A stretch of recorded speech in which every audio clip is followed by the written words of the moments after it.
I have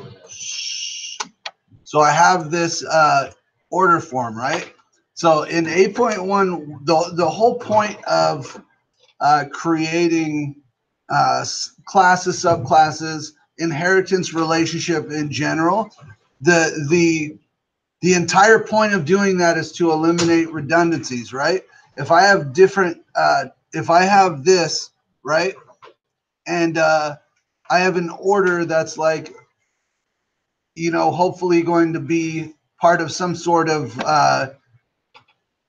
point of sale system, right? And I want a different type of order that would include like discounts and things. When I create a subclass of something, I don't want to rewrite what I'm already going to be inheriting.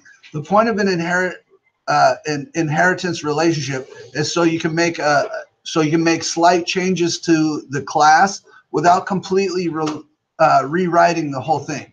So, for example, if I have an order, right, and it has all these properties, I would also want to have different types of orders for, like, say, members of the military, senior citizens, teachers, maybe. If I wanted to do a teacher discount, please do that if you ever open up a business. So what I want to show you and what I'm getting from a lot of you guys on 8.1 is something like this. I'll have this order, right? And then I'll have this military order, which is supposed to give a discount to our men and women of the military, right? What's the problem here? Can somebody tell me?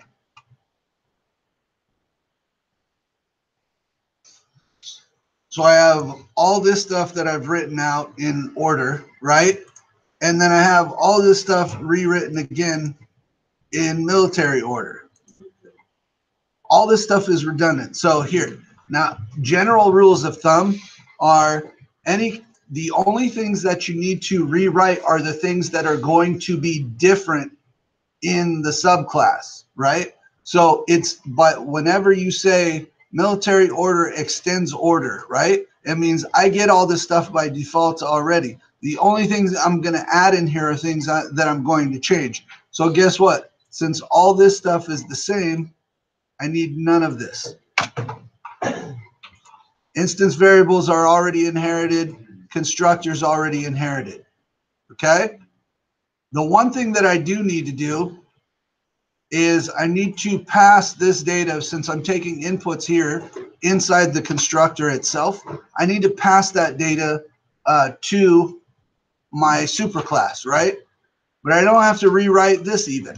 I can just say super, which will automatically run the constructor in the superclass, and then I will run P and Q. Those are my inputs, right? So the inputs that I'm taking here get passed to the super. Everything happens automatically. ToString, exactly the same, right?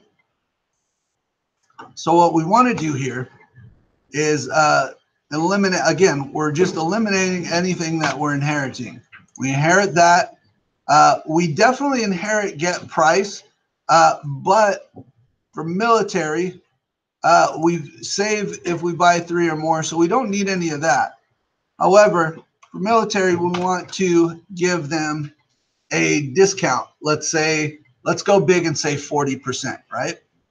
So what we want to do, instead of returning purchase amount, let's just call the super, right? And we can call get price from the super, and that returns the dollar amount of it. Does none of this. I don't have to rewrite this if statement, and some of these are more complicated. Any of this stuff, I don't have to write that. I can just call it super.getPrice. That's the whole point of making a method in the first place, is that you can have the same values and run them over and over again, right? And then I just take the output from that, and then I can let's multiply that by 0.60. So which basically essentially gives us a 40% discount for military, right? Super.getPrice. So I'm running get price and I'm adding that, right? I'm adding that. So I'm basically taking everything from the superclass that I possibly can, and then I'm adding only those things that are different. Two-string is the same thing, right? I have a two-string here. This is the exact same two-string. I don't need any of that. What I could do, though, is I can go super dot two-string, and I can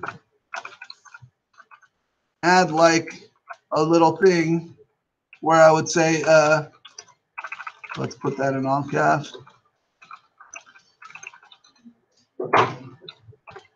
All right, and maybe we could give it some like, I don't know why that makes it look more official.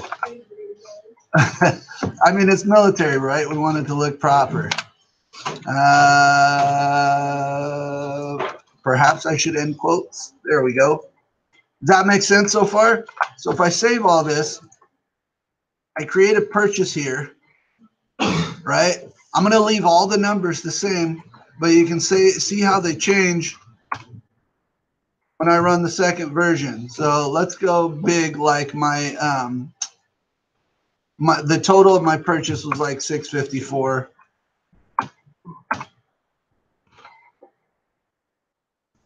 So you can see I'm at 1960. Well, no. That doesn't work. Let's see, what did we do wrong here? Total.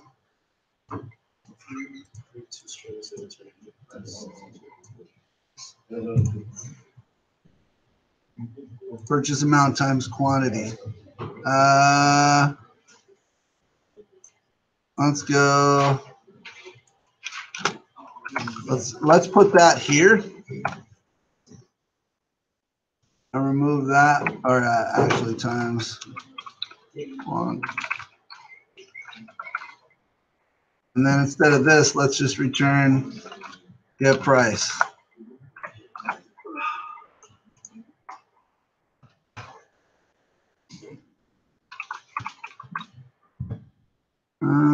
Yeah, so you can see here, I bought more than 3, so I got the discount, right?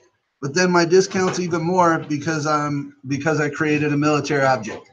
Do you guys have questions on that? I feel like that applies really well to especially like the ticket sales lab. So you should be able to go through that and figure out what. But most of you guys got a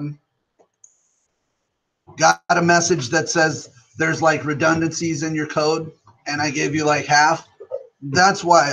And it's not anything mean-spirited. I just want you to understand that before we go forward. This is going to help you a lot with those with the multiple choice questions, and we're going to go over more when we come back from break. And I just want you guys to have that information. So basically, a lot of times when I put like a half score like that on multiple people in the beginning, what I'm actually trying to do is just highlight it and get you to pay attention to it. It's not, I'm obviously going to give you the points back. It's not mean-spirited in any way.